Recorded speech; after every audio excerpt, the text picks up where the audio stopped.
چھوٹے ہیں مگر حوصلے ہم سب سے بڑے ہیں، دشمن کے سامنے بھی وہ ڈٹ کر ہی کھڑے ہیں، جو کرنا ہے اب خود ہی انہیں کرنا پڑے گا، اس دور کے سلطان تو غفلت میں پڑے ہیں۔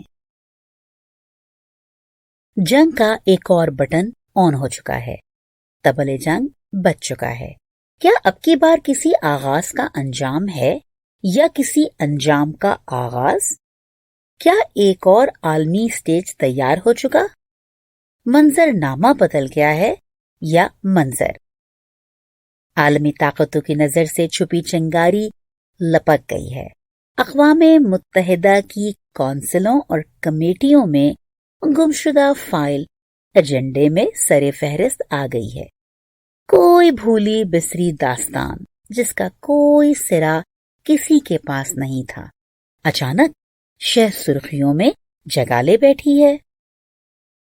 مسئلہ فلسطین پھر سلگ گیا ہے۔ بھلا جنگ بھی کبھی مسئلے کا حل ہوئی ہے؟ مگر جنگ کو ہتھیار ضرور بنایا گیا ہے۔ فلسطین کا مسئلہ عالمی استعمار کا نشان جبکہ روشن خیال ذہنوں کا امتحان ہے۔ کہنے کو کم و بیش 75 برس پرانا مسئلہ، مگر لہو ہے کہ رکتا نہیں۔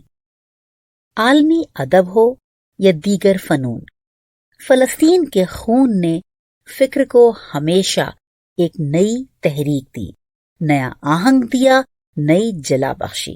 جبکہ غزہ کی دہلیز پر تسلط کا رعب دکھاتا جبر ہمیشہ نئی تہذیب کو پرانا زخم دکھاتا رہا، اور بیت المقدس کی چوکھٹ پر معصوم فلسطینیوں کی قربان گاہ پر غاصبیت کا جھنڈا لہراتا رہا ہے۔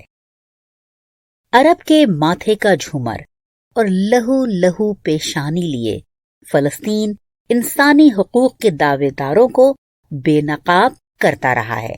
فلسطین کے قومی شاعر اور 30 کتابوں کے مصنف محمود درویش نے فلسطین کے نوحے کو اپنی مشہور اور طویل نظم شناختی کارڈ، جس پر اسرائیل کی پارلیمنٹ میں بحث ہوئی، یوں اظہار کیا ہے: درج کرو میں عرب ہوں اور تم نے میرے اجداد کے باغات چرا لیے ہیں، اور وہ زمین بھی جہاں میں اپنے تمام بچوں کے ہمراہ کاشتکاری کیا کرتا تھا، تم نے میرے لیے اور میرے تمام پوتوں کے لیے کچھ بھی باقی نہیں چھوڑا ہے سوائے ان پتھروں کے۔ تو کیا تمہاری حکومت، جیسا کہ کہا گیا ہے، ان پتھروں کو بھی چھین لے گی؟ محمود درویش ارض فلسطین کو تتلی سے تشبیہ دیتے تھے، اور اس بابت ان کی ایک کتاب تتلی کا بوجھ عالمی شہرت یافتہ ہے۔ فلسطین فیض احمد فیض کی زبان میں فلسطینی بچے کی لوری ہے، تو کہیں فلسطین کی تذلیل کا غم ان کی شاعری کا پیغام۔ فلسطین ہر حساس دل کا احساس اور ہر غم کا بیان بنا ہے۔ بقول فیض: دور پردیس کی بے مہر گزرگاہوں میں، اجنبی شہر کی بے نام و نشان راہوں میں، جس زمیں پر بھی کھلا میرے لہو کا پرچم، لہلہاتا ہے وہاں ارض فلسطین کا علم۔ تیرے عادات نے کیا ایک فلسطین برباد، میرے زخموں نے کیے کتنے فلسطین آباد۔ فلسطین کی جنگجو تحریک حماس نے اسرائیل پر حملے میں پہل کی ہے۔ حملہ بروقت تھا یا نہیں، درست تھا یا غلط، مقاصد کیا تھے اور کیا حاصل ہوئے یا ہوں گے یا نہیں ہوں گے، سوال اب بہت پیچھے رہ گئے ہیں۔ جواب صرف بم کے گولوں اور فضائی حملوں، فوجی کارروائیوں کی زبانی مل رہے ہیں۔ کوئی اسے حماس کی غلطی قرار دے رہا ہے تو کوئی نتائج سے آگاہ کر رہا ہے کہ بھگتنا تو بالآخر مظلوم فلسطینیوں کو ہی پڑے گا۔ یہ دلیل درست ہو سکتی ہے، تاہم سوال یہ بھی ہے کہ فلسطین اور بالخصوص غزہ کی پٹی میں بسنے والوں کی زندگیاں تھیں ہی کہاں؟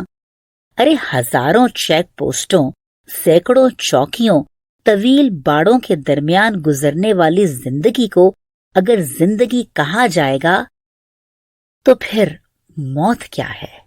غربت، بے روزگاری، بھوک اور افلاس کی قید میں زندہ درگور ان فلسطینیوں کو کیا معلوم کہ آزادی کے معنی کیا ہیں؟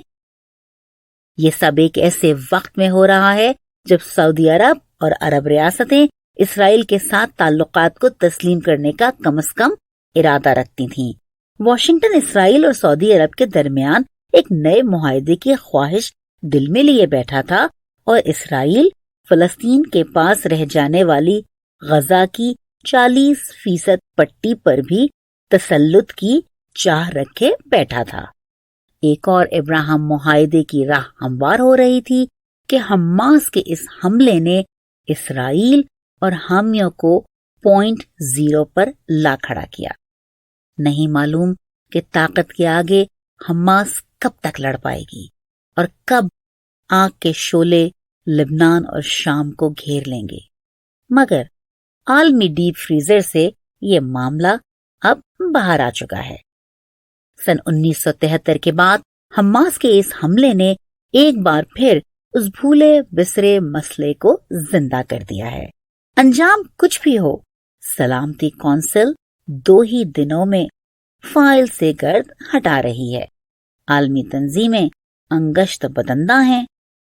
بظاہر اسرائیل کے حق کے لیے اٹھ کھڑے ہونے والے دھیمے لہجے میں فلسطین کے حق کے لیے بھی دبی دبی آواز اٹھا رہے ہیں۔ دنیا پھر تقسیم ہو گئی ہے، 2 حصوں میں بٹی دنیا حق اور باطل کے درمیان کھڑی ہے۔ برسوں چپ رہنے والے بول پڑے ہیں۔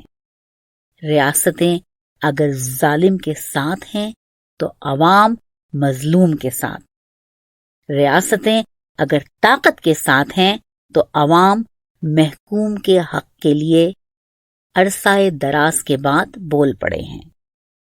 مگر کیا اقوام عالم محمود درویش کی تتلی کو بوجھ سے آزاد کروا سکیں گے؟ کیا ایک بار پھر فلسطینی آزادی کا سانس لے سکیں گے؟ ظلم رہے اور امن بھی ہو، کیا ممکن ہے تم ہی کہو؟